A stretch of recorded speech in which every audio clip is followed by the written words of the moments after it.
But ask the animals, and they will teach you, or the birds in the sky, and they will tell you, or speak to the earth, and it will teach you, or let the fish in the sea inform you.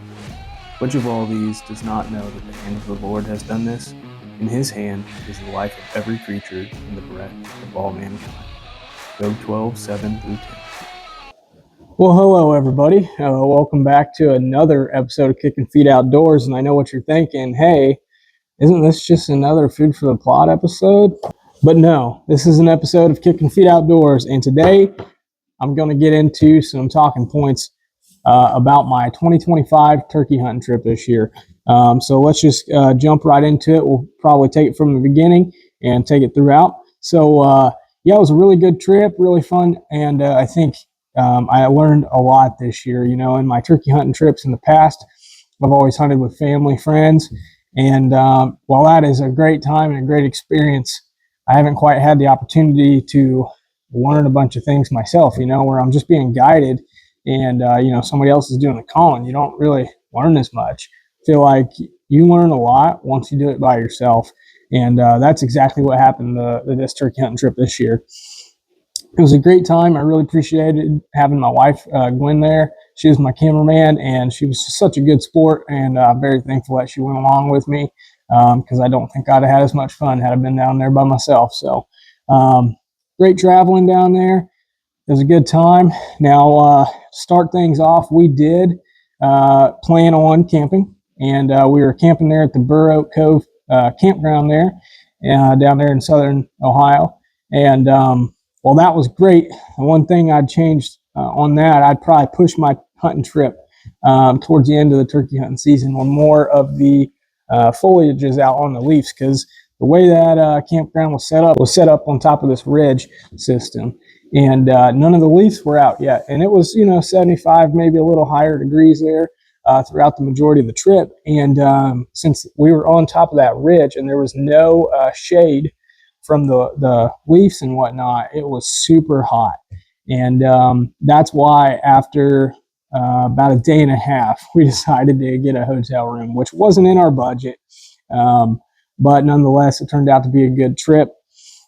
If you haven't watched that video yet, check it out, please, and go watch it. For those of you who have watched it, you know I didn't kill anything. But it was a successful trip, and it was because I learned so much while I was down there. So yeah, throughout the trip, learned a lot. It was a really fun time. I feel like we did do a pretty good job of scouting ahead of time. You know, I got on OnX, which is a great app. Check it out. I was able to utilize that and all their features and drop a few pins there before I even made the trip. So, you know, I had some ideas of where I wanted to, you know, try to roost birds, look for sign, etc. And that made it really nice, already having some places to go to. And another thing that I feel like I did pretty good was I didn't overcall. I tried to stay to soft calling the entire trip. There may have been a time or two I got a little out of hand, but I did pretty good about not just going in there and calling. And I feel like because we were hunting public land, I really tried to keep it at the forefront of my thoughts that, you know, yeah, we're on public land. There's other hunters out here. You know, like you can see in the video on the first night, we went out to roost birds, and, you know, we hadn't been in there long, and immediately, you know, I could hear a hen turkey calling. And I was like, yeah, that might be another hunter. And that's exactly what it turned out to be. It was another hunter. They called a couple more times and hit an owl call. And then I could hear their ATV firing up because there's a lot of ATV trails down there. So, you know, kudos to him. But yeah, we were in the same spot. So yeah, that's enough about that. But just going throughout the trip, you know, during like pretty much the first half of turkey season here in Ohio, it could be different in other states. But here in Ohio particularly, you can only hunt until noon. So a big plus was finding activities to do throughout the day. I pretty much had an itinerary built up before we even went down. I actually went down to Hawken College for a semester right out of high school down there. So I was kind of familiar with the area and had some things I wanted to show my wife and do while we were down there. You know, we went and hit the Rocky Boot Outlet. We did some fishing, looked for morels, checked out a lot of good places to eat. You know, like there's Taco John's right down there in Athens. And you can go there and get a 6-pack of tacos and a pound of tater tots, which Sounds kind of like a weird combination. Trust me, it's delicious. But yeah, it was a really good time. The only thing I do wish I would have done was actually boots on the ground scouting. I wish I'd have done that a lot more. You know, you can see throughout the video by the third hunt, that was actually probably the most promising spot we had found the entire time. And so in the years to come, if I do a turkey hunting trip, you know, I'm either wanting to shoot for that opening weekend and week when the birds haven't been hunted as much yet, and or the last week when the foliage is out. Yeah, I just wish I would have done a lot more scouting during my time off from hunting and finding sign. You know, like I said, the last place we went to, that was the most promising sign that we had found the entire time. And that was probably a really overlooked area because it was a small wildlife area. I don't remember off the top of my head how many acres it was, but compared to everything else we had been hunting, it was a very small part of land, you know, and something that is easily overlooked by hunters. Yeah, I just, all in all, I wish I'd have done a whole lot more scouting during my time off. But yeah, anyways, let's jump into some of these notes I have down here because some of the gear I took down there proved crucial for my successful trip. So start things off here, we've got this bog chair, and I am so thankful that I got this. You can find these for $59.99 on Amazon. Again, it is by Bog, B-O-G, and this thing is super light and portable. Now, I was kind of worried when I first bought it. It says in the description, you know, it's a low profile chair, but you know, that doesn't mean it is going to be, but as you can see, it is. That's what I was concerned about when I did purchase it, about it being more like a lawn chair, sitting up higher. And of course, it's not. It sits very low. It was super comfortable. It's super lightweight and packable. Came with this carrying strap, and it also, when you fold it up, it has this other strap that holds the legs together. So that was really awesome. The only thing that I would change about that is that rather than just take it running and gunning, I'd rather have taken it to places I know where there's turkeys at. You know, say if you're hunting at home and you know you've got a spot where there's turkeys at, this would be a great thing to take in there. Otherwise, if you're running and gunning, you know, your typical turkey vest with the seat pad would probably be the best option. But next up is this Hunter Specialties Strut Chest Harness, and I'm very thankful that I got this thing as well. I'm a big fan of the bino harnesses, you know, being able to throw my binoculars in there, my rangefinder, windicator, stuff like that. And this thing turned out awesome. Of course, you can see I could fit 2 strikers on there. I've got binoculars in there, a rangefinder, box call underneath, and I've got like my hunting license in there, diaphragm calls, stuff like that on the inside. And that thing just turned out to be really awesome. It's all, besides the strap on the top, it's all magnetic. And that thing was super comfortable, lightweight. It never got in the way of anything, you know, when I was like lifting up my gun or anything. And yeah, that thing turned out to be awesome. Rather than having a pack where you're unzipping stuff and making a whole lot of noise, that was a very good buy. And you can find those for $49.99 on Amazon. Definitely go check them out because they're slick. So another piece of gear that proved crucial for my trip was bug spray. You know, in the early season, when you're turkey hunting and whatnot, bugs everywhere, they're just coming out. I think the one day when I did not put on any bug spray, my wife and I had came out from scouting, and we sat there in the parking lot, picked over 20 ticks off of each other. It's terrible, but whenever I did remember to use the bug spray, it worked out great. So this bug spray here is a Realtree Bug Spray by Zone Products. You can find this for like $24.95 on Amazon for 2 4-ounce bottles and an 8-ounce refill bottle. So yeah, that was a really good buy. Definitely go check it out because it is scent odor free. So not just a thing you can use for turkey season, but deer season as well. I definitely carried that in my deer pack last year. It was great. And, you know, just a little quick spritz on your hat, maybe your wrist, stuff like that. Bugs are gone. Definitely take something like that with you. For the last piece of gear that's on this table is a good pair of clippers. I think I picked those clippers up at Walmart years ago. I keep them in my deer pack and my turkey pack as well. And you never know when you're getting into a spot to get seated down and you need to clip up some branches and whatnot.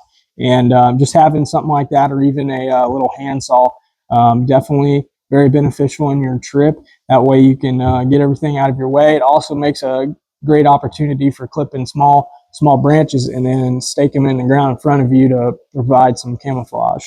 So moving on to the bit that's not here on the table, and I'm telling you what, this just proved crucial for my hunt.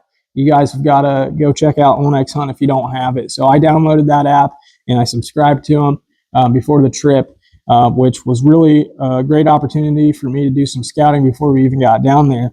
You can find the premium single state package for $34.99 a year, or you can get the premium two-state package for $49.99 a year. And they also have an elite yearly package, which is $99 a year, or you can do the elite monthly for $14.99 a month. And I'm not too sure what all the packages include, but like I said, I got the two-state package, and I just selected Ohio and Kentucky. I figured if I ever do any out-of-state hunting, it's probably going to be Kentucky. And that just helped out so much. I really enjoy it. They have the 3D feature on there, which was huge because I had pinpointed some spots before we even got down there. And then once we got down there, we were sitting behind the pond on the first morning hunting, and I'm looking at this other spot, and it's on top of a hill. And I'm like, man, that's a steep hike if we go all the way up that direction. But then I was able to find a spot nearby, and it was in a saddle. So in between two ridges, there's a walking path going by that direction. We didn't have to get off the beaten path by too much. And that was just huge, being able to see the 3D feature of the hilltops and the ridges and saddles, etc. So definitely, if you get the opportunity, you got to go subscribe to Onyx. Pick out a package that best fits you, download it, and go from there, because I can't wait to use that this deer season. Especially they got the wind direction thing on there and whatnot, so super excited. And just some other notes that I don't have up here on this table, but on my note page here. So one thing that I did get before the turkey hunt trip was some camo leafy netting. And if you're filming your hunts, turkey hunting, this is a great tool for you. But we just took that camo netting and put it around the tripod. I actually watched some turkey hunting videos from the Hunting Public. Go check them out if you get the opportunity. They're pretty cool. And just was a great opportunity to camo up my tripod. My tripod's red, and again, turkeys can see in color, so that helped out a lot. I feel like we didn't see any turkeys the entire trip, which is a whole nother discussion. But that was a really great tool to have. And, if I do any deer hunting from the ground this year, I think I'll definitely have that with me. So yeah, that's everything on my list. Biggest takeaways are you want to be comfortable when hunting. So whether that's, your seating arrangement, whether that's packing in gear or staying bug free, definitely would help you out a lot. Scout as much as you can, especially with the time you have. Otherwise, you're just setting yourself up for failure. Don't overcall. One piece of advice from our good friend Earl. He said, back in the day when he was hunting public land with a lot of like ATV trails and whatnot, he said 9 times out of 10, if you were hitting a locator call from one of them trails, the birds wouldn't gobble back. But he said if you just get 100 yards off that trail, 9 times out of 10, they would gobble back. So all that means is that, those birds, they're smart, and they know when you're on that trail that you're a hunter. But, they really can't tell when you're off the trail. So definitely something I'd like to utilize in the years to come when I'm out turkey hunting on public land. And budget-wise, just definitely have a backup plan. Like I said, we didn't plan on staying in a hotel.